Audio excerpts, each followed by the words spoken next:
The upcoming portion of this video is not suited for young children because there is some language, so viewer discretion is advised. Mike's homesteading tip number 63. If you're planning to become a homesteader because you're tired of all the crap you have to deal with at work, you don't want to be a homesteader because there's a lot more crap on the homestead than there is at work. That's my homesteading tip for the day. Hi, I'm Tara. I'm Michael. And we are from the Homestead Network. Livingonadime.com. Well, and the Homestead Network too. We've joined the Homestead Network and we're doing a collab video on 5 tips for beginning homesteaders. And there's several of us YouTubers. Look in the description below. There's a whole bunch of us and we're sharing just short, quick tips, but there are a ton of really good tips if this is a lifestyle that you want to start getting into. Mike and I aren't official homesteaders, but we've done a lot of homesteading things in our lives, like live with wood, we lived without a dryer, we lived on the remotest part of Idaho. Yeah, literally, we lived where the constitutionalists were in the woods, and so we know backcountry, that kind of thing. So today, I am giving one of my gardening tips because I'm a huge gardener, and this is my tractor here who's been ever so faithful. Let's see, how many pickup loads of soil do you think you've hauled? Oh, probably hundreds. Oh my goodness, how many mulch? Thousands. Well, mulch, we put a lot of it in the trunk of the car. That's true.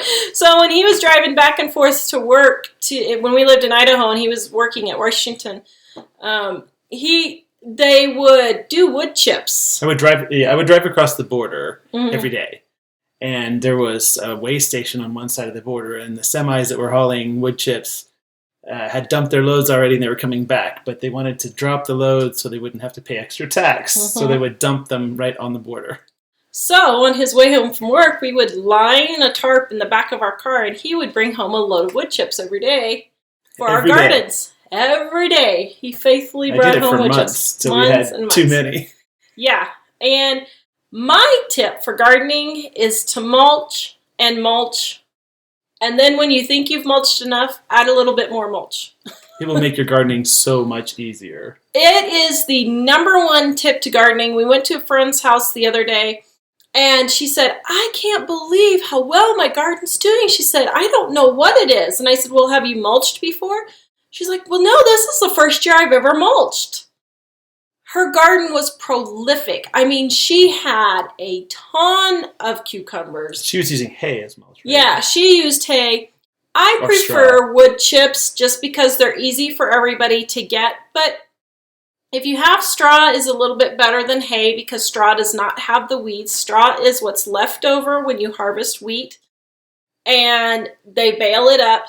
Hay is the actual grass that they cut down. So there's more weeds in it. So straw is better. But we like wood chips, and I have always used wood chips because they're an easy, reliable source. So some ways you can get wood chips is if you see a tree trimming company in the neighborhood, I'll take them a pan of brownies and ask them if they'll dump them in my driveway. It's worked every single time. You can call your local county extension office, and they have wood chips. If a tree trimming company comes, though, be sure they understand that you're asking if they're free. Yes. Because we forgot that one time, and they were going to bill us. Yes, that was a huge mistake. So make sure, ask if they have free wood chips.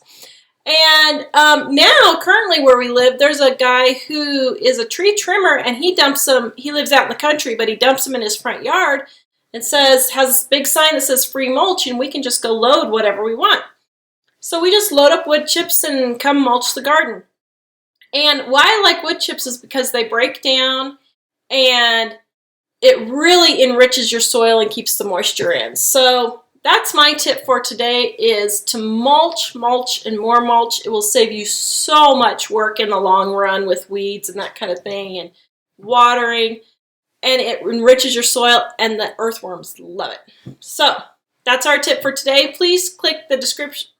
Check the description below. You're going to have to click that show more down there to see the rest of the description.